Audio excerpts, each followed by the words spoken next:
So happy to chat with my next guest. He's got a big fight coming up here against Renato Moicano, UFC 300, April 13th. It is right around the corner. It is Jalin Turner joining me here on the program. Jalin, how are you?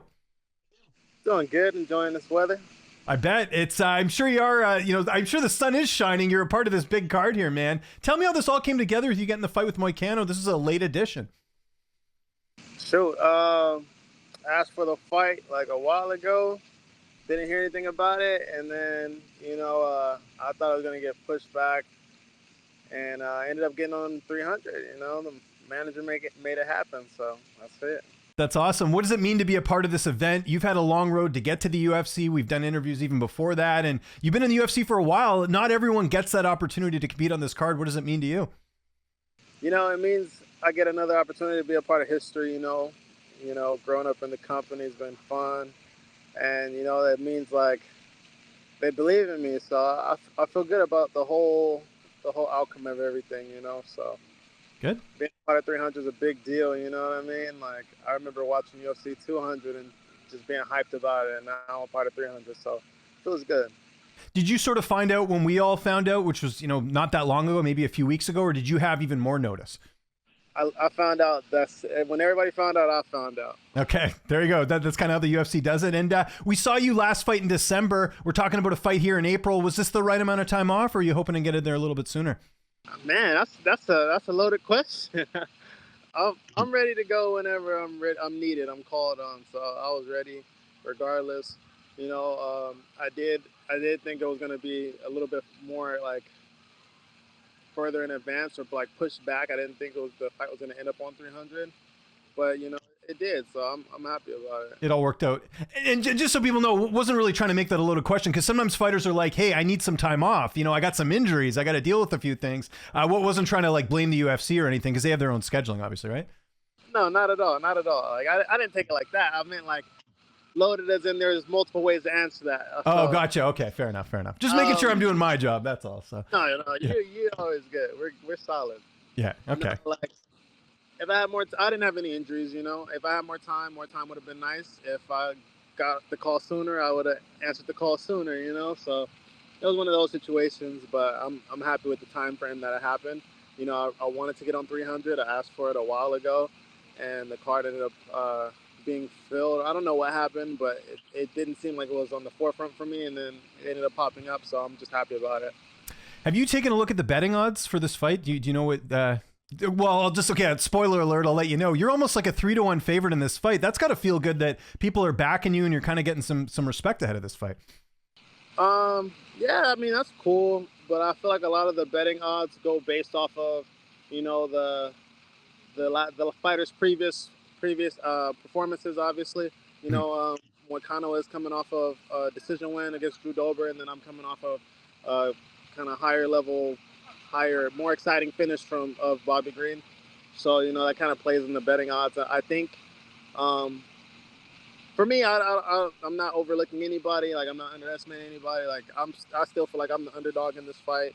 I'm fighting somebody that's lower ranked than me, so I got more to live up to and more to lose anyway. So, yeah. And how do you look at this fight stylistically, from your style to his? How do you feel like you match up against him? Man, I feel like I match up well against anybody. That's my mindset as a fighter. I go out there and I want to do my thing, do my job, and perform how I see fit. But stylistically, I feel like I do well. I feel like I do really well against him. He's tough, he's durable, and he has some really high jiu-jitsu accolades, but I've been doing jiu-jitsu for a long time. I'm well-versed in nullifying jiu-jitsu. I feel like my striking is really sharp and crisp, and I think that's going to be the name of the game. Training camp, who have been some of the main guys helping you get ready for this one? Man, I've been bouncing all over. I've been training at Classic a little bit. I've been at HB Ultimate a little bit. I worked with Brian Ortega. Yeah, he fought Moicano back in the day, so I trained him a bit. And dude, just my normal routine, man. Just being a nomad, just training everywhere I can get some good work and good bodies, and that's it. I don't spar too much anyway. I'm kind of like past that. I get a good look, and that's it. Fair enough. You still working with my guy Ozzy? Yeah, Ozzy just got out here yesterday, so we're gonna start training this week up until the fight. Yeah, and we've talked about this, like, ever since you two kind of linked up, it's really elevated your game. It seems like such a perfect fit for both of you guys. Yeah, you know, me and Ozzy go way back. So I met him back at Jackson Wink like 8 years ago when he was still fighting. And he was the only person in that room that took me down, held me down, out-grappled me, like, and I was like, yo, how did you do that? And I was like, I just kept bugging him. I would train with him every opportunity I got, and he always remembered that. So when he stopped fighting and became a coach, he always remembered that. And like, even when we train now, he's like, dude, you were always one of those kids that even if you got beat up, you came and you kept wanting to learn. So he always respected me for that, and that's why we match so well now. And he's so articulate in his form of training and how he pushes all his information out, and it makes it click for me. And also it's so practical because a lot of coaches that come into MMA from like NCAA wrestling or collegiate wrestling or the Olympics, like they try to bring wrestling to MMA instead of MMA to wrestling. And since Ozzy's been in the game, you know, he's actually been in the octagon and understands that. Like, it's no BS. It's like straight to the point. This is practical. This is gonna work, and this isn't gonna work. Yeah, no, it seems like a good fit. Gotta ask, how's the weight cut going? This is kind of a short notice fight, not really though, but how's all that going? Weight's going good. You know, I'm happy I got more than 9 days this time. So. That's true. Yeah. Yeah, it's coming off super smooth. I can't complain about it. I feel good. You know, I'm feeling strong, feeling fast. You know, feeling like a 55er. Yeah. So good. Yeah. I imagine Ozzy will be in your corner. Who else is going to be in the cage with you? Honestly, I don't know yet. I haven't figured the second corner man out yet. I got a couple people that I have in mind, but you know, honestly, like me and Ozzy are locked in, so that's all I really need. But you know, we'll see. How's this fight playing out on April 13th? How do you see it going down? I see myself getting my hand raised. You know, I don't want to make any crazy predictions, but you know, just tune in. Just tune in. I like it. A little bit of a teaser there. That's totally fine with me. How many more fights do you have left in your contract? Do you know? 3. Okay, cool. So last fight, I guess, would have been a new deal because usually you get 4 fights, don't you? Yeah, I think I did a 5-fight deal. Oh. Well, that's great. That's even better. And I don't think you and I have spoken, but I know you recently kind of switched up management. Was there any reason for that? I know Tiki kind of trains close with you guys anyways, right? Yeah, Tiki's out here. Dang, I don't even know I could publicly say why, you know, I switched up. You know? Business. Business? Gotcha. No. That's all I can say is business. Okay, fair enough. What do you think of these influencers sparring MMA fighters? Like we had Sneako try and spar Sean Strickland. Do you think that's like a bad idea for these guys? Because it seems like some of them are doing it for clout, and then you know obviously Strickland should have gone a little bit easier as well. But that's Sean Strickland, right? It's Sean Strickland. I'm happy that Forrest stepped in how he did after seeing it.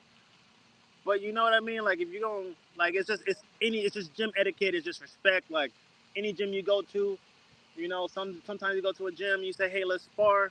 The dudes just come out hard. Even if you're trying to just be respectful and nice, they come out hard. And then sometimes you just know you're going to go into a sparring session and it's just going to be like a fight. You know what I mean? Like, especially any, if you ever been around boxing, like that's usually like the stigma about it, like sparring. But, you know, if they want to get that clout that way, then go for it. You know what I mean? Like, that's them. I don't care about it. Like, yeah, it got my attention, but it's like, it's not me. I'm not the one in there getting hit in the head, so I don't care. I get paid to do that. So yeah, no, well said. Whatever happened to that prankster during fight week? I think it was your last fight because that I talked to Ozzy, like that was legit. That wasn't like a fake thing. The guy was actually trying to get a rise out of you, and it just seemed weird. He went after you of all people.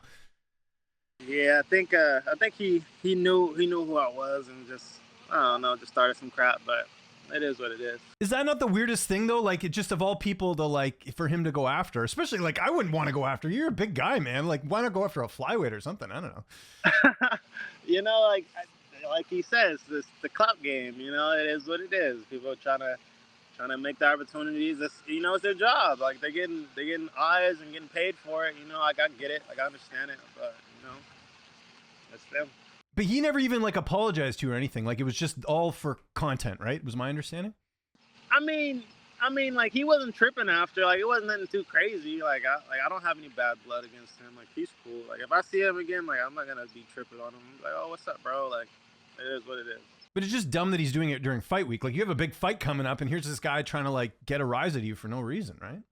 Yeah, I mean, yeah, but it is what it is. It doesn't, like I said, I'm so easygoing. Like, I don't care. It didn't, like, I'm over it. Like, it didn't bother me like that. Like, it's not that big a deal. Like, it already happened. You know, it is what it is. I had a crazy fight after that, so, you know, I'm cool with that. It all worked out. There we go. Jalin, thanks for doing this, man. I really appreciate it. If there's anyone you'd like to thank before we get out of here, any sponsors, any social media want to mention, I'll give you the last word. Shoot, man, I feel like everybody knows where to find me. The Tarantula. You know, shout out to everybody that supports me. You know, the usual. You know, it's all love. I was trying to come in here and show my good energy.